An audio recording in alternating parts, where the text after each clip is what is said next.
হরিচরণ ও হরদয়ালের সঙ্গে আলাপ হয়েছিল মাদ্রাজ মেলের ফার্স্ট ক্লাস কম্পার্টমেন্টে।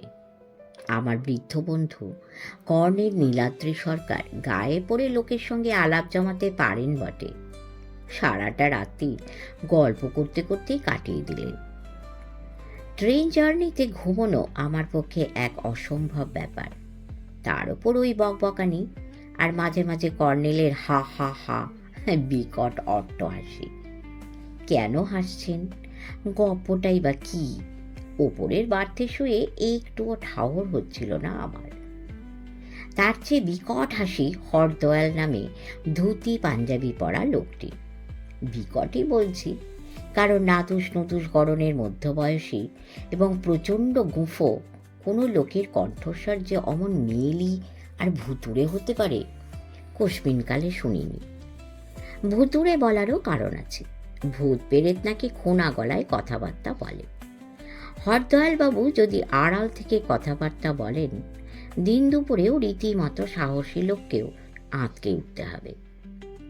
হরিচরণবাবু দেখছিলুম একবারে উল্টো। কথাবার্তা বলছিলেন কম, গড়ন বা চেহারায়, তাছাড়া পোশাকেও তাঁর সঙ্গীর একেবারে উল্টো। লম্বাটে শক্ত সমর্থ গড়নের লোক, চিবুকে কুচকুচে কালো দাড়ি এবং দুপাশে জাঁকালো জুলপি, পরনে প্যান্ট শার্ট। তার কণ্ঠস্বরটি বেশ গম্ভীর। প্রথম আলাপেই জানতে পেরেছিলুম আমাদের মতো ওদেরও গন্তব্য গোপালপুর অন সি। কলকাতার চৌরঙ্গি এলাকায় হরিহর এন্টারপ্রাইজেস প্রাইভেট লিমিটেড নামে দুজনে মিলে একটি কোম্পানি করেছেন। আমদানি রপ্তানি কারবার করেন। কারবারি জীবনের একঘেয়েমি কাটাতে মাঝে মাঝে কয়েক দিনের জন্য বেরিয়ে পড়েন। মাদ্রাজ মেল চিল্কা স্টেশনে পৌঁছতে সূর্য উঠিয়ে ছাড়ল। তখন কর্নেলের তাড়ায় আপার বার্থ থেকে নেমে এলুম। হরিচরণবাবুও ওপাশের আপার বার্থ থেকে নামলেন। একটু পরে চা খেতে খেতে হরিচরণবাবু কর্নেলকে জিজ্ঞাসা করলেন, আপনারা উঠেছেন কোথায়? কর্নেল একটু হেসে বললেন, কিছু ঠিক করে আসিনি। শুনেছি গোপালপুর অন সিতে ট্যুরিস্টদের চেয়ে নাকি হোটেল বা লজের সংখ্যা বেশি। এও শুনেছি ওখানে সমুদ্র তীরও নাকি বেশ নির্জন আর খোলামেলা। হরদয়ালবাবু তাঁর ভুতুড়ে গলায় হি হি করে হেসে বললেন, অপূর্ব অপূর্ব। আমরা তো মশাই প্রতি বছর পুজোর ঠিক পরে ওখানে যাই, বুঝলেন না? কারবারি মঙ্গল ঠান্ডা করবার জন্যে এমন শিবির আর পাবো কোথায়? হরিচরণবাবু বললেন, সি ভিউ হোটেলে উঠতে পারেন, আমাদের সঙ্গে মালিকের খুব চেনা জানা আছে। তাছাড়া এখন নভেম্বর, সব হোটেল তো খালিই পড়ে থাকে। ট্যুরিস্ট সিজন শুরু হবে ডিসেম্বর থেকে। হরদয়ালবাবু সাই দিয়ে বললেন, কোনো অসুবিধে হবে না, চলুন সি ভিউতেই ব্যবস্থা করি তো। কি বলো হরি? হরিচরণবাবু মাথা দোলালেন। হ্যাঁ হ্যাঁ, সি ভিউ নতুন হোটেল, একেবারে মডার্ন ব্যবস্থা। সাহেব টুরিস্টরা এলে দেখেছি ওখানেই ওঠেন। বহরমপুর স্টেশনে পৌঁছতে 8টা বেজে গেল। ট্রেন বেশ খানিকটা লেট করেছে। 4 জনে মিলে একটা প্রাইভেট কার ভাড়া করে গোপালপুর অন সিতে পৌঁছতে মাত্র আধ ঘন্টা লাগলো। মাইল 35 দূরত্ব। সি ভিউ হোটেলটি সত্যি সুন্দর। ম্যানেজার ভদ্রলোক অত্যন্ত অমায়িক আর আলাপি মানুষ। হরিচরণ বাবু আর হরদয়াল বাবুর সঙ্গে ওর ভালো রকম চেনা জানা। 4 তলা হোটেলের 4 তলাতেই একটি সুইট পেয়ে গেলাম আমরা। দক্ষিণ পূর্ব কোণে সুইটটির নম্বর 4। তার উল্টো দিকে উত্তর পূর্ব কোণে 3 নম্বর সুইটটি হরিচরণ বাবুর তদবিরেই আমাদের ভাগ্যে জুটল। এক মন্ত্রীমশাই নাকি হঠাৎ এসে পড়ার আভাস পাওয়া গেছে, তাই ম্যানেজার একটু ইতস্তত করছিলেন। শেষে হরিচরণবাবু রফা করে দিলেন, যদি সত্যিই মন্ত্রীমশাই এসে পড়েন আমরা অন্য একটা সুইটে চলে যাব। হোটেল তো এখন প্রায় ফাঁকা। 4 তলার মোট 12টা সুইটের মধ্যে গোটা 5 সুইট ভর্তি আছে। চারতলার 4 নম্বর সুইটটি হরিচরণ হরদোয়ালের কলকাতা থেকে বুক করা ছিল। 2 বন্ধু মিলে সেটিতে ঢুকলেন। 3 নম্বরে ঢুকলুম আমরা। ব্যালকনিতে গিয়ে অভ্যাস মতো কর্নেল চোখে বাইনোকুলার রেখে সম্ভবত সামুদ্রিক পাকালি খুঁজতে লাগলেন। আমি দেখতে থাকলুম সমুদ্র। সমুদ্রের বুকে প্রকাণ্ড সব কালো কালো পাথর মাথা তুলে আছে। সেই সব পাথরের সঙ্গে সমুদ্র যেন খেলা করছে। মাঝে মাঝে সেগুলোর ওপর এসে আছড়ে পড়ছে, ডুবিয়ে দিচ্ছে, আবার সরে যাচ্ছে। কর্নেলের মতোই হা হা করে সমুদ্র হেসে উঠছে, আর ফেনাগুলো যেন কর্নেলেরই সাদা দাড়ি। ভাবলুম এই লাকসই উপমাটি ওকে শুনিয়ে দিই, কিন্তু উনি বাইনোকুলার নামিয়ে রেখে গম্ভীর মুখে বললেন, জয়ন্ত, তুমি তো একজন সাংবাদিক, ওদের সম্পর্কে তোমার কাগজে কিছু লেখা উচিত। অবাক হয়ে বললুম, কাদের সম্পর্কে? এখানকার মৎস্যজীবীদের। কর্নেল দুঃখিত মুখে বললেন, দূরের সমুদ্রে জলটা তত অশান্ত নয়, সেখানে মাছও প্রচুর, কিন্তু লক্ষ্য করো বিচের কাছাকাছি অনেকটা দূর পর্যন্ত সমুদ্রের কি সাংঘাতিক অবস্থা। ভেবে দেখো জয়ন্ত, ছোট্ট সব নৌকো নিয়ে এই অংশটা পেরোতে বেচারাদের কি লড়াই না করতে হয়।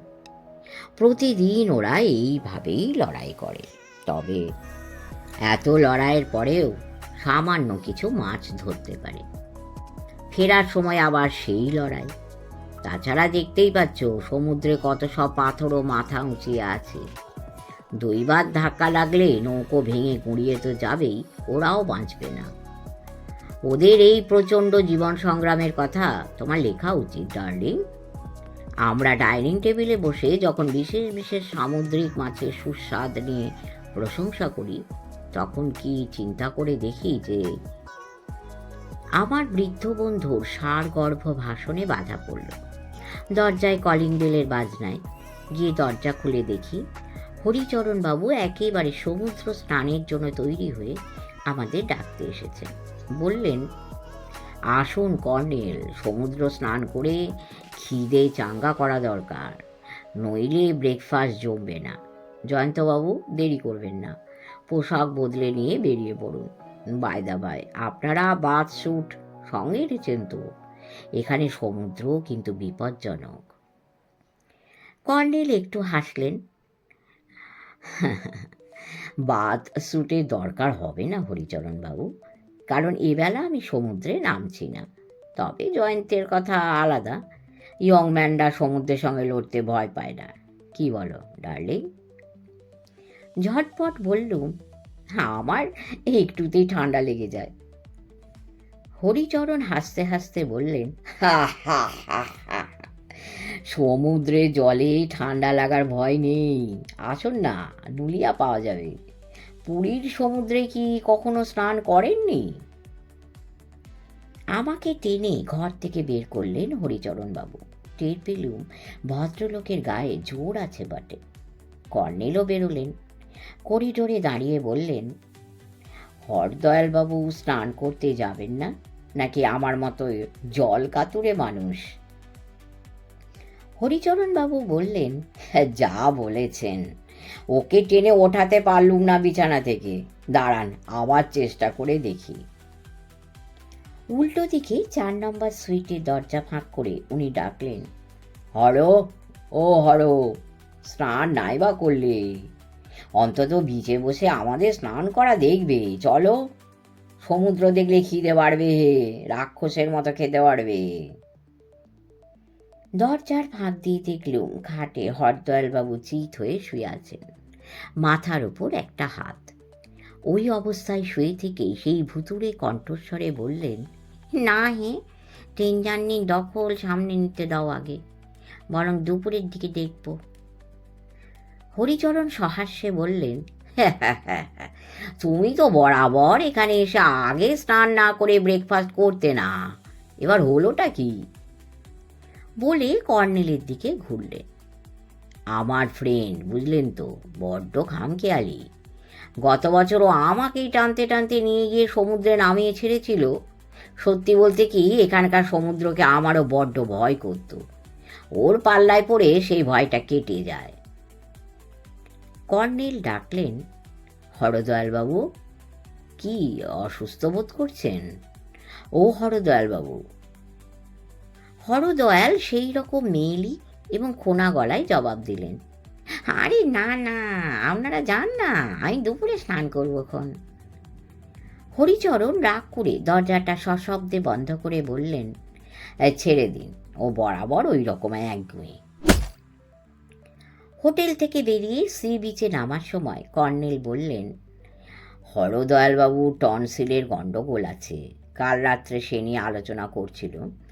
উনি বললেন 2বার অপারেশন করিয়েও কিছু হয়নি।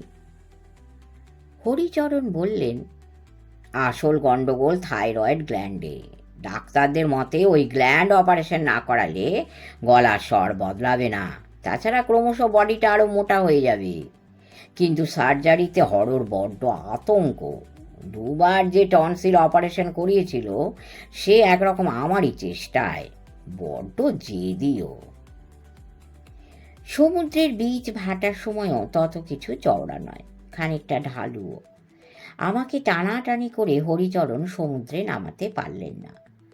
কর্নেল বিচে বসে বাইনোকুলারে লাইট হাউস কিংবা অন্য কিছু দেখতে থাকলেন। হরিচরণ ভালো সাঁতারু নিঃসন্দেহে। একদল কাচ্চা বাচ্চা ওর সঙ্গে পাল্লা দিয়ে সাঁতার কাটতে থাকলো। ছোট্ট ছেলে মেয়েগুলো মৎস্যজীবী বস্তি। এখন থেকেই ওরা এমনি করে এই সমুদ্রের সঙ্গে লড়াই শুরু করে, ভবিষ্যতের বড় লড়াইয়ের জন্য তৈরি হয়। কর্নেল ঠিকই বলেছেন, এদের কথা দৈনিক সত্যসেবক পত্রিকায় আমার লেখা উচিত। কিছুক্ষণ পরে কর্নেল সবে উঠে দাঁড়িয়েছেন। বিচের ওপর দিকের বালিয়াড়ি থেকে প্রায় আছাড় খেতে খেতে নেমে এলেন সি ভিউ হোটেলের সেই ম্যানেজার ভদ্রলোক। তারপর হাঁপাতে হাঁপাতে বললেন, হ্যাঁ, সর্বনাশ হয়ে গেছে স্যার, হরদয়ালবাবু খুন হয়েছেন। বলে সাঁতারু হরিচরণের উদ্দেশ্যে হিস্টিরিয়াগ্রস্ত রোগীর মতো হাত ছোঁড়াছুড়ি ও লম্পজম্প করে ডাকতে লাগলেন, হ্যাঁ হ্যাঁ হ্যাঁ। কর্নেল তৎক্ষণাৎ হন্তদন্ত হয়ে বালিয়াড়ির দিকে এগিয়ে গেলেন। বালিয়াড়ি দিয়ে ওঠার সময় তাঁর টুপি খসে পড়ল। প্রশস্ত টাকটি ঝকমক করে উঠল, কিন্তু টুপির দিকে মনই দিলেন না। অদৃশ্য হয়ে গেলেন বালিয়াড়ির ওধারে। এতক্ষণে আমার মাথার ঘিলু চাঙ্গা হলো এবং আমিও দৌড়ে চলল। বালিয়াড়ির খাঁজ থেকে কর্নেলের টুপিটি কুড়িয়েই নিয়ে গেলুম। হরদয়ালবাবুর মাথার পেছনে গুলি করা হয়েছিল। হোটেলের পরিচারক গোবিন্দরাম আমরা বেরিয়ে আসার আন্দাজ মিনিট 15 পরে জিজ্ঞেস করতে যায়, ব্রেকফাস্টে কি কি খাবেন বাবুরা? দরজায় তালা দেওয়া ছিল না। প্রথমে সে কলিং বেলের বোতাম টেপে, তারপর সাড়া না পেয়ে কয়েক মিনিট অপেক্ষা করে। সে হরিচরণকে বেরোতে দেখেছিল, কাজেই সে জানত হরদয়ালবাবু ভেতরে আছেন। বাথরুমে আছেন ভেবেই সে অপেক্ষা করছিল। শেষে অধৈর্য হয়ে দরজা খোলে এবং হরদয়ালবাবুকে চিত হয়ে শুয়ে থাকতে দেখে। বাবু সারা শব্দ না পেয়ে তাঁর সন্দেহ হয়। তখন সে ওর দিকে ঝুঁকে কপালে হাত রাখে। কপাল ভীষণ ঠান্ডা ছিল। তারপর চোখে পড়ে বালিশের ওপরে রক্তের ছোপ। মাথার পেছন দিকটা থেকে সামান্য একটু রক্ত গড়িয়ে এসে বালিশে ছোপ ফেলেছিল। পুলিশ এসে যথারীতি মৃতদেহ বহরমপুর শহরের মর্গে নিয়ে গেল। সবাইকে তন্ন তন্ন জেরা করে বিবৃতি লিখে নিয়েও গেল। হরিচরণ বন্ধুর শোকে কাঁদতে কাঁদতে পুলিশের গাড়িতে বহরমপুর চলে গেলেন। সেখান থেকে ট্রাঙ্কল করে হরদয়ালের আত্মীয় স্বজনকে খবর দেবেন। হরিচরণের মুখেই আমরা জানতে পেরেছিলাম হরদয়ালের অ্যাটাচি কেসে প্রচুর টাকা ছিল, সেটা উধাও হয়ে গেছে। পুলিশের গাড়িতে উনি চলে যাওয়ার পর আমাদের সুইটে ফিরে কর্নেলকে বললুম, আপনার সঙ্গে আর কোথাও যাচ্ছি না, যেখানে আপনি সেখানেই খুন খারাপি। ব্যাপারটা কি? কর্নেল একটা চাপা শ্বাস ছেড়ে বললেন, ব্যাপার তত কিছু গুরুতর নয়। অবাক হয়ে বললুম, গুরুতর নয়? কি বলছেন? যে হোটেলে এভাবে খুনে চোর ডাকাত ঢোকে সেই হোটেলে আমার আর একটুও থাকতে ইচ্ছে করছে না। কর্নেল ঘড়ি দেখে বললেন, 11:30 বাজে, ব্রেকফাস্ট খাওয়া হয়নি, চলো দেখি ক্যান্টিনে একটু সকাল সকাল লাঞ্চ পাওয়া যায় কিনা। সূর্যাস্তের পরও কর্নেল ও আমি সি বিচে গিয়ে বসে আছি। সেই সময় পিছনের বালিয়াড়িতে কয়েকটি ছায়ামূর্তি ভেসে উঠল। ডান দিকে বিচের মাথায় কতগুলো পাথরের ভাঙাচোরা বাড়ি, খুব পুরনো আমলের বাড়ি। ছায়ামূর্তিগুলো বালিয়াড়ি থেকে সোজা না নেমে সেই ভাঙা বাড়িগুলোর ভেতর ঢুকে পড়ল। অমনি ভয় পেয়ে চাপা স্বরে বলে উঠলুম, কর্নেল, নির্ঘাত চোর ডাকাত। কর্নেল হাসতে হাসতে বললেন, আমরা তো ব্যবসায়ী নই, টাকা কড়িওয়ালাও নই, চোর ডাকাত লোকে চেনে ডার্লিং, তারা আমাদের কিচ্ছু করবে না। তাহলে ওরা কারা? যারাই হোক, আমাদের ভয় পাওয়ার কিছু নেই। একটু পরে সমুদ্রের ভিতর থেকে লাফ দিয়ে উঠল ঝলমলে এক বিশাল লাল হলুদ রঙের গোলা। ওটা যে চাঁদ বুঝতে সময় লাগলো। তারপর পিছন থেকে কে গম্ভীর স্বরে বলে উঠল, কর্নেল সাহেব নাকি? কর্নেল ঘুরে বললেন, হরিচরণ বাবু, আসুন আসুন, কখন ফিরলেন বহরমপুর থেকে? এই মাত্র, বলে হরিচরণ এসে আমাদের পাশে বসলেন। কয়েক মিনিট চুপচাপ থাকার পর ফোঁস ফোঁস করে নাক ঝেড়ে ভাঙা গলায় বললেন, আপনি কি বলবেন বলেছিলেন, তাই চলে যাওয়ার আগে দেখা করতে এলো। কর্নেল আমাকে ভীষণ চমকে দিয়ে বললেন, আচ্ছা হরিচরণ বাবু, আপনি কি প্রেতাত্মা বিশ্বাস করেন? হরিচরণও চমক খাওয়া গলায় বললেন, কেন বলুন তো? কর্নেল বললেন, আমি অনেক দিন যাবৎ তন্ত্র সাধনা করেছি, প্রেতাত্মাদের সঙ্গে আমার যোগাযোগ আছে। আপনার বন্ধু হরদয়াল বাবুর আত্মার সঙ্গে যদি আপনি বাক্যালাপ করতে চান, করতে পারেন। ডাকবো তাকে? হরিচরণ বললেন, এ কথা বলতেই ডেকেছিলেন কি? কর্নেল জবাব না দিয়ে ডাকলেন, হরদয়াল বাবু, আপনার বন্ধু এখানে উপস্থিত আছেন, কিছু বলার থাকলে বলুন ওকে। সামনে সমুদ্রের প্রচণ্ড আলোড়ন এবং সেই আলোড়নের মধ্যে ফিকে জ্যোৎস্না রং দুলছে, ঝকমক করছে, যেন এক বিশাল অলৌকিক দৃশ্যের সামনে বসে আছি। আর সেই অলৌকিকতাকেও তুচ্ছ করে দিয়ে ভেসে এলো হরদয়ালবাবুর ভুতুড়ে কণ্ঠস্বর, কি হরি, এখনো কি করছো এখানে? শিগগির কলকাতা চলে যাও, আমার তো ছেলে পুলে নেই, এখন তোমারই সব। হরিহর এন্টারপ্রাইজের একচ্ছত্র মালিক হতে অসুবিধে কিছু নেই। হরিচরণ উঠে দাঁড়িয়ে বললেন, এ চালাকির অর্থ কি? কথাটা বললেন কর্নেলকে। জবাব এলো হরদয়ালের প্রেতাত্মার কাছ থেকে, চালাকি তুমিও কম জানো না হরি। ও কি, পালাচ্ছ কেন? আরে শোনো শোনো। হরিচরণ সত্যি পালাচ্ছিলেন, আমি তো হতভম্ব হয়ে বসে আছি।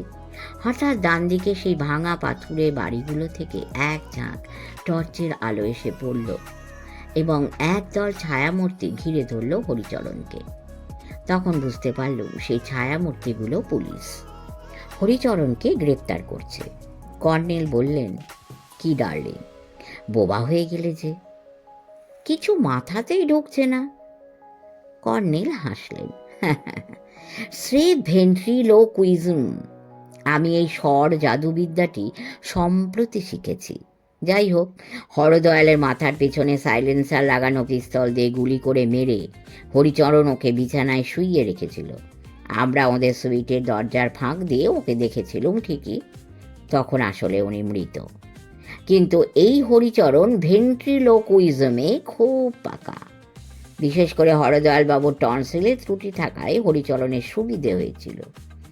আমাদের সাক্ষী রাখতে চেয়েছিল যে হোটেল থেকে বিচে আসার সময় আমরা হরদয়ালকে জীবিত দেখেছি, কারণ ওর কথাবার্তা শুনেছি। সব কিছু আমি দেরিতে বুঝি। ঝটপট বললুম, ও বুঝেছি বুঝেছি। কর্নেল বললেন, এখনো সবটা বোঝনি। গত রাত্রে ট্রেনে হরদয়াল বাবুর সঙ্গে কথাবার্তার সময় জানতে পেরেছিলুম হরিচরণ এক সময় ম্যাজিশিয়ান ছিল, আর আজ সকালে সমুদ্র স্নানে সে এসেছিল পিস্তলটা সমুদ্রে ফেলতে। শেষ হলো একটা ছোট্ট অলৌকিক কর্নেল গল্প। আশা করি আপনাদের ভালো লেগেছে। ভালো খারাপ যাই লাগুক কমেন্ট করবেন, আপনাদের কমেন্ট আমাকে উদ্বুদ্ধ করে। সবাই ভালো থাকবেন, পরম করুণাময় সকলের মঙ্গল করুন। যদি ইচ্ছে হয় সাবস্ক্রাইব করে আমাদের চ্যানেলটির উন্নতিতে একটু সাহায্য করবেন। নমস্কার।